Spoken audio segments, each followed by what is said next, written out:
എല്ലാ പ്രിയ വിദ്യാർത്ഥികൾക്കും പുതിയ വീഡിയോയിലേക്ക് സ്വാഗതം. +1 അലോട്ട്മെന്റ് 2025 സെക്കൻഡ് അലോട്ട്മെന്റ് പ്രസിദ്ധീകരിച്ചു. +1 ഏകജാലക പ്രവേശന സംവിധാനം വഴി SWS സിംഗിൾ വിൻഡോ സിസ്റ്റം വഴിയുള്ള +1 അലോട്ട്മെന്റ് നടപടിക്രമങ്ങൾ നടന്നുകൊണ്ടിരിക്കുകയാണ്. അപ്പോൾ പൊതുവിദ്യാഭ്യാസ വകുപ്പ് രണ്ടാം അലോട്ട്മെന്റ് പുറത്തുവിട്ടു.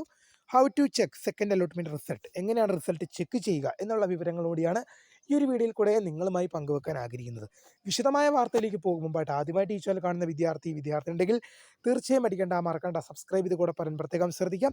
സബ്സ്ക്രൈബ് ചെയ്തപ്പോൾ നോട്ടിഫിക്കേഷൻ ബെല്ലുകൾ ഓൾ ഓപ്ഷൻ എനേബിൾ ചെയ്യാനും ചാനലിലെ വീഡിയോസ് നിങ്ങൾക്ക് ഉപകാരപ്രദമാണെന്നുണ്ടെങ്കിൽ തീർച്ചയായും ഒന്ന് ലൈക്കും കൂടി ചെയ്യാനും അതുപോലെ നിങ്ങളുടെ സുഹൃത്തുക്കളിലേക്ക് ഷെയർ ചെയ്ത് കൊടുക്കാനും കൂടി പ്രത്യേകം ശ്രദ്ധിക്കാം. അതുപോലെ തന്നെ നമ്മുടെ ചാനലിൻ്റെ വാട്സപ്പ് ചാനലിൽ ജോയിൻ ചെയ്യാനുള്ള ലിങ്ക് നിങ്ങൾക്ക് വീഡിയോയ്ക്ക് ഡിസ്ക്രിപ്ഷൻ ബോക്സിൽ നൽകുന്നതായിരിക്കും. അപ്പോൾ നമുക്ക് നേരെ വളരെ സുപ്രധാനവും വളരെ പ്രാധാന്യം അറിയിക്കുന്ന വാർത്തയിലേക്ക് തന്നെ കിടക്കാം. +1 അലോട്ട്മെന്റ് 2025 സെക്കൻഡ് അലോട്ട്മെന്റ് പ്രസിദ്ധീകരിച്ചു. റിസൾട്ട് എങ്ങനെ ചെക്ക് ചെയ്യാം എന്നുള്ള അപ്ഡേറ്റുകൾ നമുക്ക് നോക്കാം. നിങ്ങൾ hscap.kerala.gov.in എന്ന വെബ്സൈറ്റിൽ പ്രവേശിക്കുക. ശേഷം തുറന്നു വരുന്ന പേജിൽ നിങ്ങൾക്ക് എന്ത് ചെയ്യണം?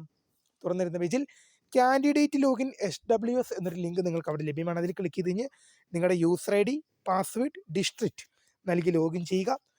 തുറന്നു വരുന്ന പേജിൽ congratulation you have got allotment എന്നാണ് കാണിക്കുന്നതെങ്കിൽ നിങ്ങൾക്ക് അലോട്ട്മെന്റ് ലഭിച്ചു. Sorry you have no allotment എന്ന് കാണിക്കുകയാണെങ്കിൽ തൽക്കാലത്തേക്ക് നിങ്ങൾക്ക് അലോട്ട്മെന്റ് ലഭിച്ചിട്ടില്ല. അലോട്ട്മെന്റ് ലഭിച്ച വിദ്യാർത്ഥികൾ നിശ്ചിത ദിവസത്തിനകം നിങ്ങൾക്ക് ഏത് സ്കൂളിൽ ഏത് കോഴ്സിനാണോ പ്രവേശനം നേടിയിരിക്കുന്നത് അവിടെ എത്തി അഡ്മിഷന് ഹാജരാവേണ്ടതാണ്.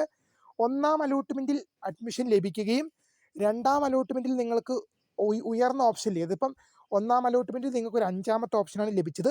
രണ്ടാം അലോട്ട്മെന്റിൽ നിങ്ങൾക്ക് 1 to 4 ഒരു ഓപ്ഷനാണ് ലഭിച്ചതെങ്കിൽ രണ്ടാം അലോട്ട്മെന്റിലും നിങ്ങൾക്ക് ടെമ്പററി ആയിട്ട് വെയിറ്റ് ചെയ്യാവുന്നതാണ്.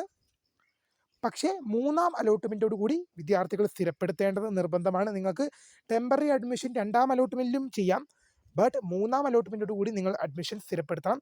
ഇനി ആദ്യമായി അലോട്ട്മെൻറ്റ് ലഭിക്കുന്ന വിദ്യാർത്ഥികൾ നിങ്ങൾക്ക് ലഭിച്ച സ്കൂൾ ഏതാണോ കോഴ്സ് ഏതാണോ അവിടെ എത്തി നിങ്ങൾക്ക് ഒന്നാം ഓപ്ഷൻ അലോട്ട്മെൻറ്റായി ലഭിച്ചതെങ്കിൽ നിങ്ങൾ നിർബന്ധമായി സ്ഥിരപ്രവേശനം നേടണം.